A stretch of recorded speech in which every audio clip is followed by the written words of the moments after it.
नमस्ते friends. Fundamentals of cooperative banking के जो वीडियो हम रिलीज करते हैं एमडीआर एचआर कंपनी के थ्रू, आज का 6वां वीडियो है। आज हम कैपिटल एडिक्वेसी फ्रेमवर्क इसके बारे में चर्चा करेंगे।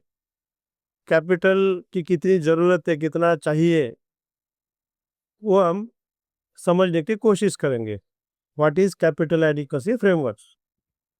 तो सबसे पहले तो कैपिटल की क्या ज़रूरत है ये हमें सीखना होगा।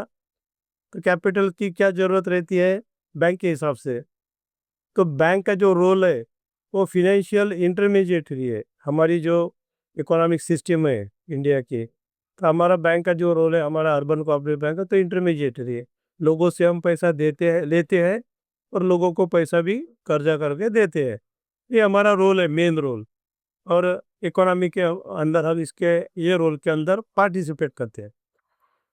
तो ये जो हमारा रोल है, ये करते वक्त कुछ हमें रिस्क उठाना पड़ता है, जोखिम उठाना पड़ता है।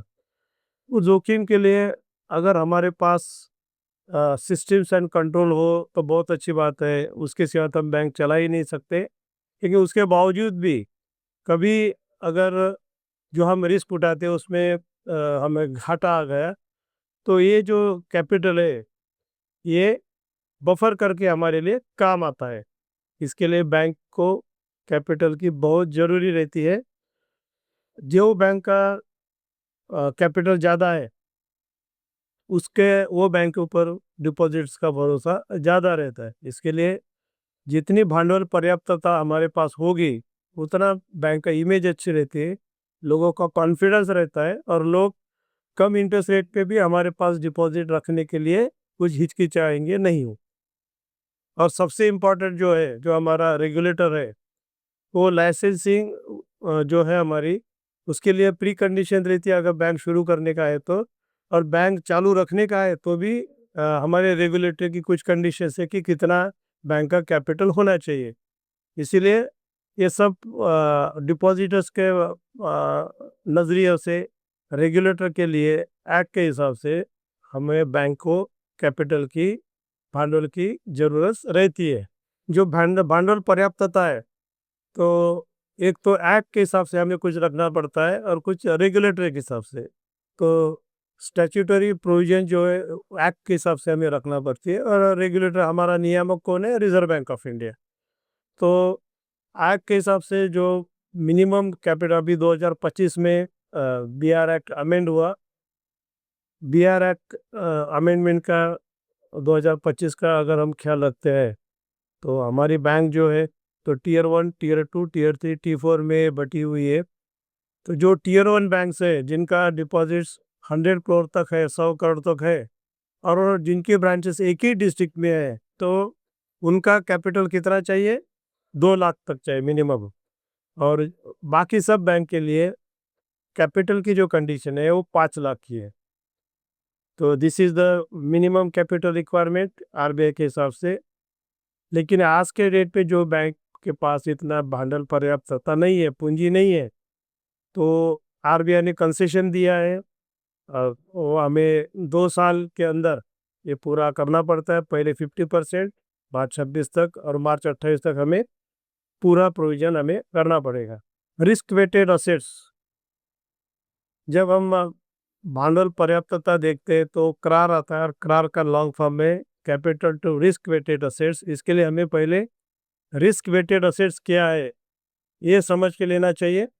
तो रिस्क वेटेड असेट में जोखिम भारित संपत्ति, हिंदी में हम क्या बोलेंगे उसको? जोखिम भारित। तो जो वेट है, जो भार है उसके ऊपर, वो जोखिम के हिसाब से है, रिस्क के हिसाब से है। तो असेट्स तो संपत्ति है, तो रिस्क वेटेड असेट्स यानी जोखिम भारित संपत्ति।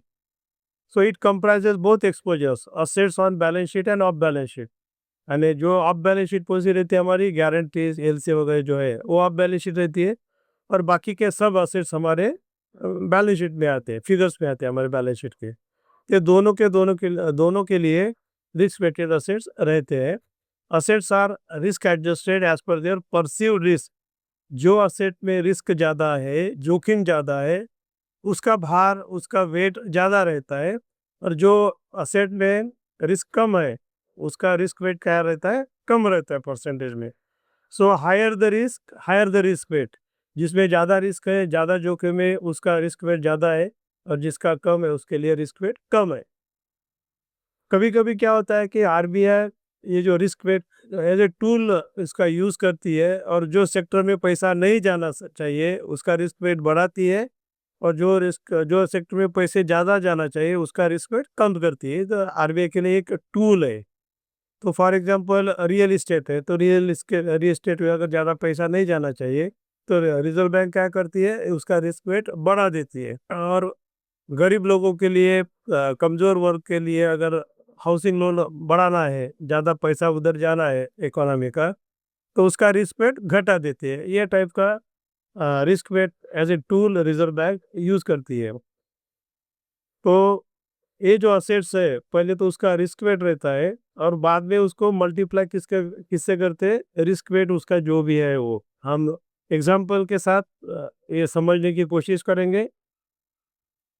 ये एग्जाम्पल है, एक बैंक है, उसका कैश बैलेंस रिजर्व बैंक के पास 10 करोड़ है।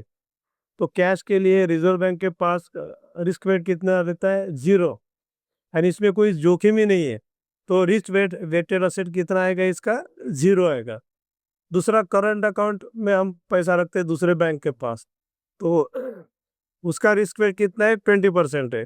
अगर हमारे 50 करोड़ दूसरे बैंक में हो गए तो 20% से हिसाब से रिस्क वेट कितना होता है इसका, 10 करोड़ आएगा। Investment mean government security. अगर गवर्नमेंट सिक्योरिटी जो है, जिसको हम बोलते हैं, उसके अंदर अगर 200 करोड़ का हमारा इन्वेस्टमेंट है, तो इसका रिस्क वेट कितना है, सिर्फ 2.5% है। तो 200 करोड़ का 2.5% कितना आएगा, 5 करोड़ आएगा। अगर हमारा हाउसिंग लोन 30 लाख के तक है, और लोन टू वैल्यू 75% से 75% से ज़्यादा है, तो इसका रिस्क वेट कितना है, बहुत कम रहता है, तो 50% रहता है। तो अगर हमारा 50 करोड़ का एडवांसेस होगा, तो रिस्क वेटेड असेट कितना आएगा, 50% के हिसाब से सिर्फ 25 करोड़ आएगा। और अगर हमारे कंज्यूमर क्रेडिट लोन दिया है हमारे बोरोस को, 10 करोड़ अगर हमारे हमने दिए है, तो इसका रिस्क रेट कितना है, 125%। तो 10 करोड़ का 125% कितना हो जाएगा, 12 करोड़ 50 लाख। अगर हमने अब इसका सब टोटल लगाया, तो अमाउंट ऑफ टोटल ये सब cash balance, current account, investment in government securities, housing loan, CCL consumer credit loan, ये जो बैंक के असेट्स है, इसकी टोटल जो है, कुल जो है इसका 320 करोड़ है। लेकिन रिस्क वेटेड असेट कितना है बैंक का, सिर्फ 52 करोड़ 50 लाख है।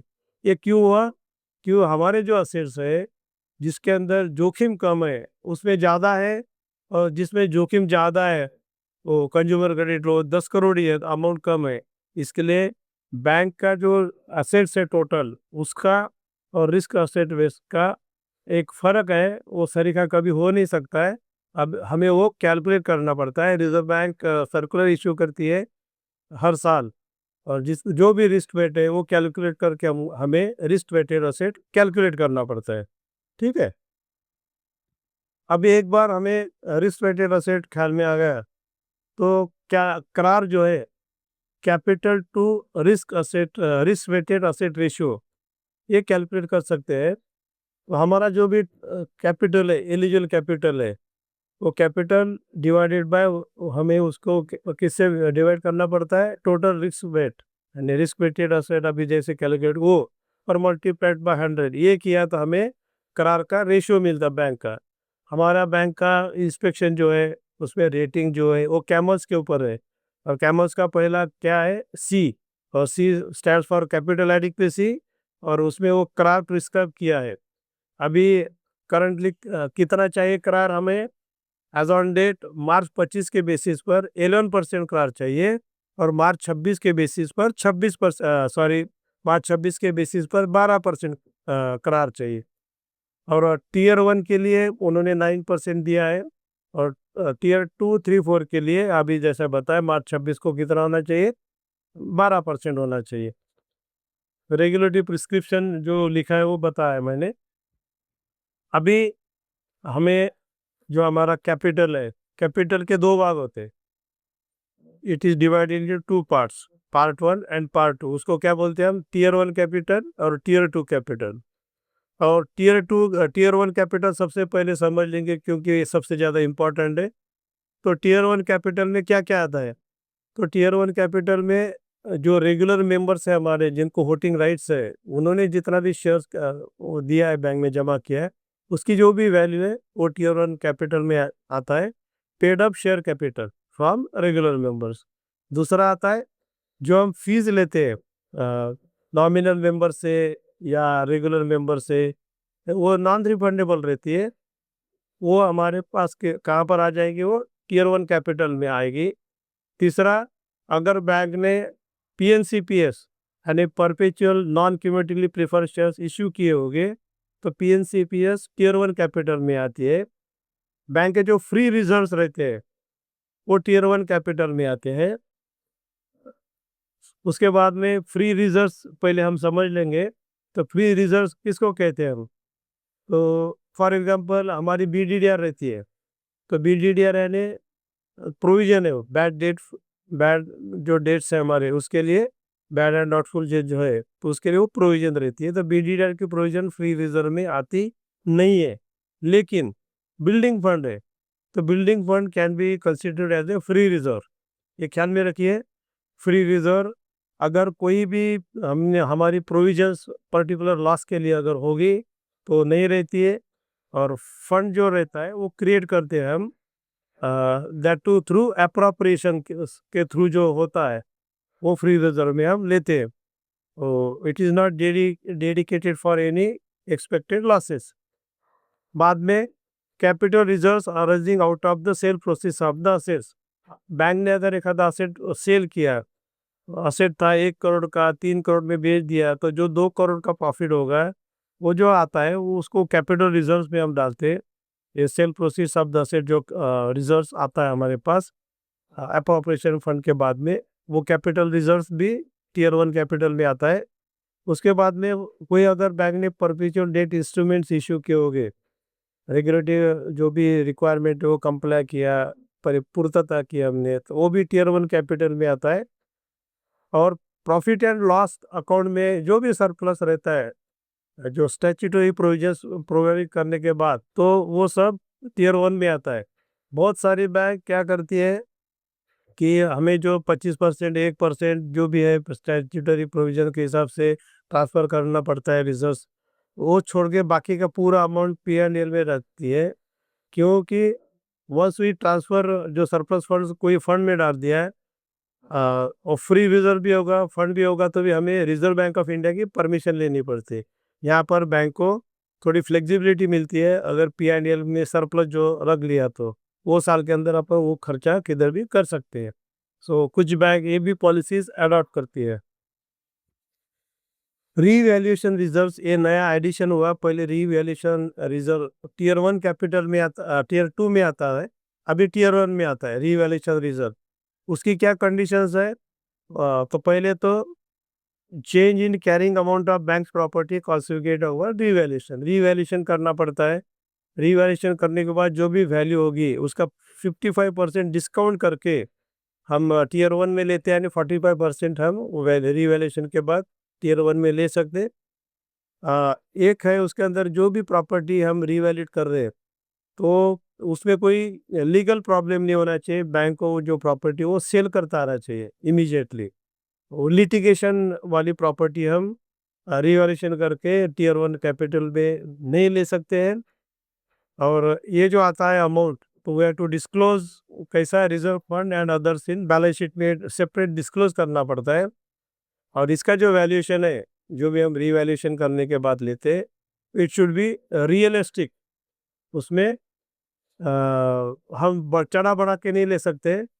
और जो वैल्यूएशन में लेते हैं, बैंक के अप्रूव्ड पैनल में से 2 वैल्यूअर के साथ उसका मूल्यांकन करना चाहिए, वैल्यूएशन करना चाहिए, मूल्यांकन करना चाहिए। और 3 साल में एक बार हमने ये रीवैल्यूएशन का प्रोसेस करना ऐसा एक्सपेक्टेड है रेगुलेटर को। कभी कभी क्या होता है कि हम प्रिज्यूम कर रहे हैं कि वैल्यूएशन बढ़ता है, कभी कभी प्रॉपर्टी का वैल्यूएशन कम भी हो सकता है। कुछ अर्थक्वेक आ गया है, डैमेज हो गया है, फायर हो गई, आग लग गई, कुछ डैमेज हो गया प्रॉपर्टी को, या कुछ ऐसे इंसिडेंट्स होते हैं कि हमारी लैंड प्रॉपर्टी का वैल्यूएशन भी कम हो सकता है, उस वक्त 3 साल की राह नहीं देखना चाहिए। अगर हमारे ख्याल में आ गया तो अपने प्रॉपर्टी का वैल्यूएशन कम हो गया तो इमीडिएटली उसका वैल्यूएशन कम करके लेके हमारा टीयर वन कैपिटल्स में से उसका प्रोपोर्शनेटली हमें कम करना चाहिए। हम जब रीवैल्यूएशन करते हैं, हमारे जो स्टैट्यूटरी ऑडिटर है उनको भी उना ओपिनियन हमें लेना पड़ता है। कोई क्वालिफिकेशंस नहीं होना चाहिए कि इन शॉर्ट हमने जो रीवैल्यूएशन करके लिया वो अकॉर्डिंग टू मार्केट वो होना चाहिए, डिस्ट्रेस वैल्यू लेना चाहिए हमने पर्टिकुलरली। और ये जो रीवैल्यूएशन रिजर्व्स है ये टीयर वन में अगर क्वालिफाई नहीं होते कुछ वजह से, यानी कुछ क्वालिफाइड ओपिनियन दिया हमारे स्टैट्यूटरी ऑडिटर से, कुछ लिटिगेशन आरबीआई को मालूम पड़ा, तो ये हम टीयर टू में भी नहीं ले सकते। अगर वो एलिजिबल नहीं है टीयर वन में कुछ कारण तो टीयर टू में भी वो एलिजिबल नहीं रह सकते। यहाँ पर आरबीआई के सर्कुलर में लिखा है कि वो बैंक के डिस्क्रिप्शन है, टीयर वन में भी ले सकते हैं, टीयर टू में भी ले सकते हैं अगर एवरीथिंग इज ऑल राइट। लेकिन अगर टीयर वन में एलिजिबल है तो कोई भी बैंक टीयर टू में डालेगी नहीं, क्योंकि हर एक को टीयर वन कैपिटल चाहिए। टीयर वन कैपिटल जब हम कैलकुलेशंस करते हैं तो कुछ चीज़ें हमें ख्याल में रखना चाहिए। कौन तय तो कौन सी नहीं आती है, तो इनटेंजिबल असेट्स है तो डिडक्ट करना चाहिए। अगर करंट ईयर में लॉसेस है तो वो डिडक्ट करना चाहिए। एनपीए की प्रोविजंस हमने कम किया है तो पूरा प्रोविजन करने के बाद टीयर वन कैपिटल डिडक्ट होगा। अगर हमने हमारा इनकम रॉन्गली लिया, एनपी के इंटरेस्ट ऑन एनपीए में ले लिया है और रिवर्स नहीं किया है, तो वो भी टीयर वन कैपिटल से डिडक्ट होता है।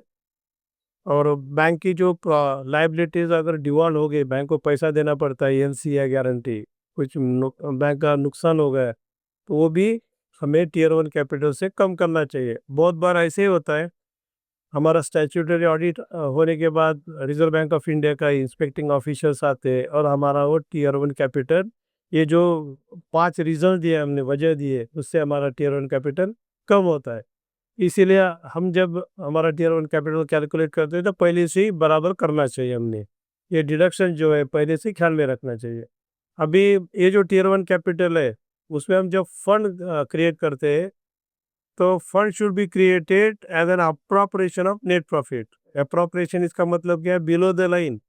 जब हम स्टैट्यूटरी प्रोविजंस के बाद ट्रांसफर करते हैं उसके बाद में अगर सरप्लस रहता है तो उसके थ्रू जब हम फंड क्रिएट करते हैं तो उसको क्या बोलते हैं हम, through appropriation of net profit fund is created.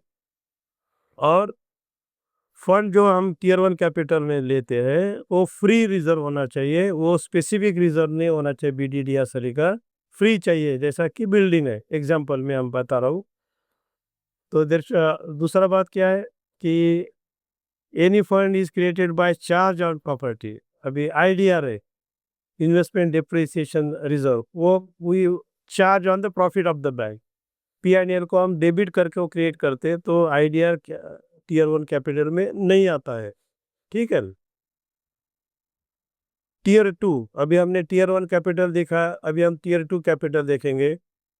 तो general provisions and loss reserves tier two में जो आता है, तो sufficiently provisions have been made to meet all potential losses before proceeding provisions as tier two capital. तो पहले अब तो हमें क्या करना पड़ता है कि जहाँ जहाँ जरूरत है, जो भी बाय एक्ट या रेगुलेटरी प्रिस्क्रिप्शन से वो सब पूरा प्रोविजंस करना पड़ता है, तभी हम general provision for standard assets जब करना पड़ता है तो करना ही पड़ता हमें। तो उसके बाद में टीयर टू कैपिटल का हम कंसिडरेशन कर सकते हैं। Provisions which are considered for inclusion tier 2 capital will be admitted up to 1.25% of the risk weighted asset। इसका ये बहुत इंपॉर्टेंट है।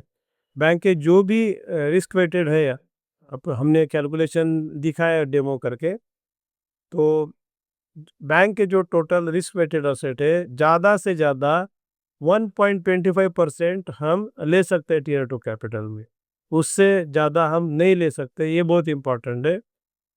Additional provisions of NPAs will be considered for net NPA and not for tier 2 capital। बहुत सारी bank VDD की provision ज़्यादा करती है लेकिन उसके वजह से जो सरप्लस है वो टीयर 2 में नहीं आता है, वो हम नेट एनपीए के काम आ सकता है। उसके बाद में एक्सेस प्रोविजंस ट्रांसफर टू, हम जब एआरसी में बेचते हैं हमारे कुछ असेट्स, स्ट्रेस असेट अगर हम बेचते हैं एआरसी को, और उस वजह से अगर प्रोविजन ज़्यादा आ गई, तो वो टीयर 2 कैपिटल में ऐड कर सकते हैं। लेकिन जो जो सीलिंग है 1.25% of the total risk weighted asset, वो इसके भी लागू होगा। इन्वेस्टमेंट फ्लक्चुएशन रिजर्व, ये हम थ्रू अप्रोप्रिएशन ऑफ प्रॉफिट करते हैं, यानी बिलो द लाइन करते हैं। तो ये आईएफआर टीयर 2 कैपिटल में हम ऐड कर सकते हैं। हमें मालूम है कि आईएफआर कितना चाहिए, 5% of the available for sale या एचएफटी में जो भी हमारी सिक्योरिटीज है उसका 5% हमें आईएफआर रखना चाहिए। लेकिन अगर आईएफआर कम हो ज़्यादा हो उसका कोई फर्क नहीं पड़ता है, वो टीयर 2 में ही आएगा। 5% से ज़्यादा जो है टीयर 1 में नहीं जाएगा। तो ये हमें ख्याल में रखना पड़ता है। सरप्लस होगा तो भविष्य में, फ्यूचर में वो हमें काम आ सकता है, डिप्रिसिएशन अगर होगा इन्वेस्टमेंट में। तो कुछ हाइब्रिड इंस्ट्रूमेंट्स आरबीआई ने हमें परमिशन दी है। ये जो हाइब्रिड इंस्ट्रूमेंट्स है उसको कैपिटल इंस्ट्रूमेंट भी बोलते हैं, हाइब्रिड कैपिटल इंस्ट्रूमेंट्स। तो उसका सब डिटेल्स सर्कुलर उसमें दिया है। लेकिन जो भी हाइब्रिड कैपिटल इंस्ट्रूमेंट्स है, पीसीपीएस यानी परपेचुअल क्यूमुलेटिव प्रेफरेंस शेयर्स, या आरएलसीपीएस रीडीमेबल नॉन क्यूमुलेटिव प्रेफरेंस शेयर्स, या आरसीपीएस रीडीमेबल क्यूमुलेटिव प्रेफरेंस शेयर्स, ये सब इंस्ट्रूमेंट्स टीयर 2 में आते हैं। सिर्फ उसमें पुट ऑप्शन नहीं होना चाहिए, ये ख्याल में रखो। कॉल ऑप्शन रहता है और पुट ऑप्शन रहता है। कॉल ऑप्शन में बैंक के तरफ ऑप्शन रहता है, और पुट ऑप्शन में जो डिपॉजिट है उसके तरफ ऑप्शन रहता है। तो ये अलाउड नहीं है। उसके बाद में इसका जो मैच्योरिटी पीरियड है वो मिनिमम 15 साल का चाहिए। और जो भी हाइब्रिड कैपिटल इंस्ट्रूमेंट्स लेते हैं उनको वोटिंग राइट नहीं रहता है, ये हमने ख्याल में रखना चाहिए। उसके बाद में सबऑर्डिनेटेड डेट्स रहते हैं, ये भी टीयर 2 के लिए एलिजिबल है। लेकिन इसका जो इनिशियल पीरियड है, इशू जब हम करते हैं तो कम से कम 5 साल से ज़्यादा होना चाहिए, नहीं तो ये एलिजिबल नहीं रहते टीयर 2 कैपिटल के लिए। तो ये जो सबऑर्डिनेटेड डेट्स रहते हैं ये फुल्ली पेड अप चाहिए। इसको हम अनसिक्योर्ड करके ट्रीट करते हैं, क्योंकि ये सबऑर्डिनेट किसको रहते हैं, अदर क्रेडिटर्स, यानी अदर क्रेडिटर्स का क्लेम पहले आता है, और बात उनको देने के लिए बैंक को अगर लिक्विडेशन इसका पैसा रहा तो भी उनको मिलेगा। और इसके अंदर कोई भी रिस्ट्रिक्टिव क्लॉज नहीं होना चाहिए, नेगेटिव क्लॉज नहीं होना चाहिए। और it should be redeemable at the initiative of the holder और without consent of the bank. ऐसा कोई भी क्लॉज नहीं होना चाहिए, should not be redeemable at the initiative of the holder और बैंक। तो उसका फिक्स रहता है, ना बैंक को डिस्क्रिप्शन है न जो पैसा रखता है उसको डिस्क्रिप्शन है। इसकी मैच्योरिटी फिक्स रहती है, और ज़्यादा से ज़्यादा कितना अमाउंट रह सकता है सबऑर्डिनेटेड डेट का, 50% ऑफ द टीयर 1 कैपिटल। जो भी बैंक का टीयर 1 कैपिटल हमने देखे सब कंपोनेंट्स उसकी टोटल, और उसका ज़्यादा से ज़्यादा 50% सबऑर्डिनेटेड डेट्स रह सकते हैं। अभी हम शेयर लिंकिंग नॉर्म्स क्या रहते हैं बैंक के समझने की कोशिश करेंगे। अनसिक्योर्ड अगर लोन्स है तो 5% उसका क्राइटेरिया है। बहुत बार क्या होता है कि हमारा मिसकंसेप्शन रहता है, हम जो लोन में कोलैटरल सिक्योरिटी नहीं लेते उसे हम अनसिक्योर्ड लोन समझते हैं। लेकिन हमारा जो रेगुलेटर है, रिजर्व बैंक ऑफ इंडिया है, उसकी डेफिनेशन वो नहीं है।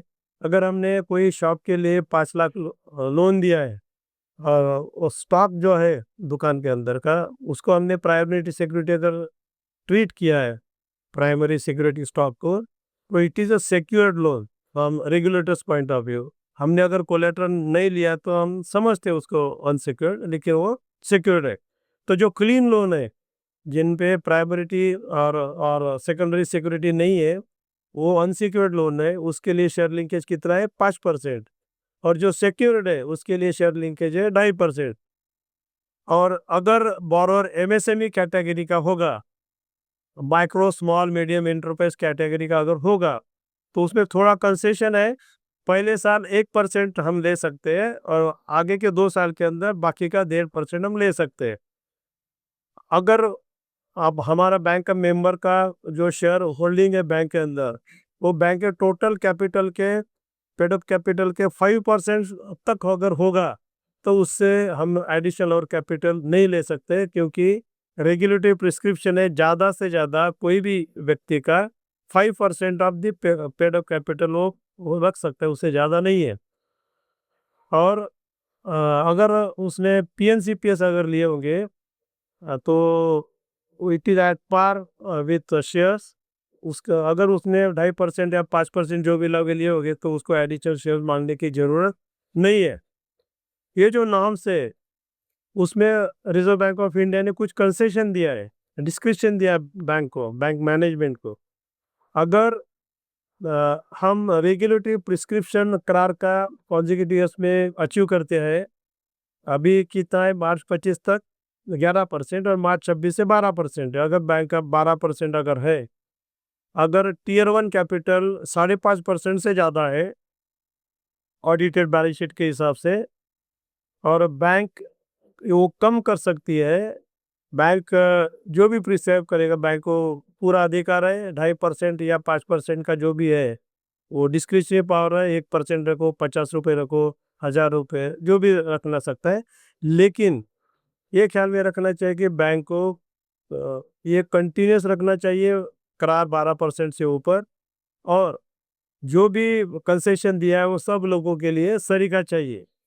It should be transparent, non discriminatory and consistent, ये इम्पोर्टेंट है। अभी रिफंड ऑफ शेयर जो है ये बहुत इम्पोर्टेंट है। तो रिफंड ऑफ शेयर तभी दे सकते हैं जब करार प्रिस्क्राइब जो लेवल है वो उससे ज़्यादा होगा, तो रिफंड करने से करार कम नहीं होना चाहिए। रेगुलेटरी प्रिस्क्रिप्शन जो दिया है वो यानी मार्च 25 का अगर हिसाब रखेंगे तो 11% के नीचे नहीं जाना चाहिए। और करंट ईयर में बैंक को कुछ प्रॉफिट हो गया, for example sale of property किया, 1 करोड़ का प्रॉफिट हो गया, तो हम वो कंसिडर कर सकते हैं। और अगर रिडक्शन कुछ वजह से होगा, कुछ लॉसेस अगर बैंक को हो गए, फ्रॉड हो गया, हमें प्रोविजन करना पड़ता है, वो वी नो इट, तो वो भी हमने कंसिडर करना चाहिए। सबसे इम्पोर्टेंट क्या है कि जो करार है रिफंड के वजह से कम नहीं होना चाहिए, जो भी रेगुलेटरी बताया वो। और प्रोटेक्शन ऑफ इन्वेस्टर्स में के लिए रिजर्व बैंक ने कुछ बताया है कि जब फ्लोटिंग इंटरेस्ट रेट रहता है तो it should not be linked with fix deposit rate as a benchmark. हमारा जो फिक्स डिपॉजिट का इंटरेस्ट रेट है उसका और फ्लोटिंग इंटरेस्ट रेट का कोई कोरिलेशन नहीं होना चाहिए। उसके बाद में जब हम इंस्ट्रूमेंट्स इशू करते हैं, अभी जो बताए सब इस पीएनसीपीएस, हाइब्रिड डेट इंस्ट्रूमेंट्स वगैरह, सबऑर्डिनेटेड डेट इंस्ट्रूमेंट, इसके लिए हमें इन्वेस्टर के साथ पास से एक डिक्लेरेशन लेना चाहिए कि जो भी कंडीशंस है वो उसने पढ़ी है, उसने समझ के उसके ऊपर साइन किया है। और बैंक को सबको बताना चाहिए कि ये जो इंस्ट्रूमेंट्स है फिक्स डिपॉजिट से अलग है, इनको डीआईसीजीसी का कवर अवेलेबल नहीं है। This is very important. RBI expect करती है इसके आगे कि जो इंस्ट्रूमेंट्स है उसको मार्केट रिस्क लगना चाहिए, वो इनबिल्ट होना चाहिए 2.5% ऑन द इन्वेस्टमेंट। अभी एज ऑन डेट हमें उसकी ज़रूरत नहीं, लेकिन मार्केट रिस्क इसमें कवर होना चाहिए। That is what is the expectation of the regulator. Net worth के बारे में रिजर्व बैंक ने क्या बताया है कि टियर 1 बैंक जो है यानी जिनका डिपॉजिट 100 करोड़ तक है और उनकी जो ब्रांचेस है एक ही डिस्ट्रिक्ट में, एक ही ज़िले में है, तो उनका 2 करोड़ चाहिए नेटवर्क और बाकी सब बैंक का 5 करोड़ चाहिए।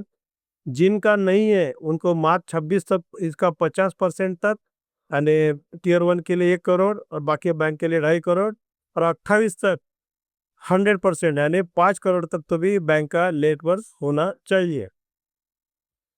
अभी कंपटीशन ऑफ नेटवर्क हम कैसे करते हैं, तो कंपटीशन ऑफ नेटवर्क में कौन से कंपोनेंट्स आते हैं? पेड अप शेयर कैपिटल आता है, पीएनसीपीएस आता है, नॉन रिफंडेबल एडमिशन फी आती है, free reserve including building fund आता है, रीवैल्यूएशन रिजल्ट जो है वो एक्सक्लूड करना पड़ता है, वो कैलकुलेशन में लेना ही चाहिए।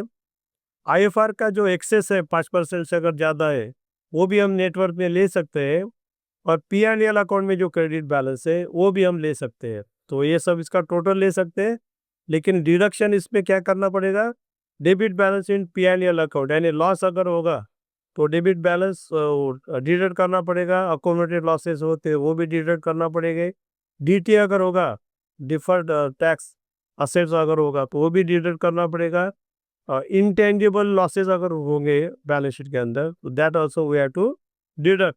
इसके बाद में हमारा नेटवर्थ कैलकुलेशन होगा। So this is what is in today's video. आज जो हम स्टडी किए तो पूरा रिलेटेड जो है तो पूरा हमने स्टडी किया है इसका। कैपिटल एडिक्वेसी नेटवर्क का जो है हमारा फ्रेमवर्क है, ये बहुत इम्पोर्टेंट है समझने के लिए। थोड़ा टेक्निकल है, लेकिन अगर हम समझ ले तो करार, क्योंकि रिजर्व बैंक के हिसाब से करार is the most important ratio. Capital adequacy में, कैमस में, कैपिटल एडिक्वेसी में पहले ही करार आता है, और करार शुड बी 12% और अबो, ये हमारे दिमाग में बैक ऑफ द माइंड में होना चाहिए। तो उसका कैलकुलेशन, उसका रिस्क वेट अगर हमने समझ लिया तो सबको इसका फ़ायदा होगा। और मेरी आपको सबको रिक्वेस्ट है कि जो भी हमारे कलीग्स है अर्बन कोऑपरेटिव बैंकिंग सेक्टर में काम करते हैं उनको आप फॉरवर्ड कीजिए, हमारा वीडियो लाइक कीजिए और सब्सक्राइब कीजिए।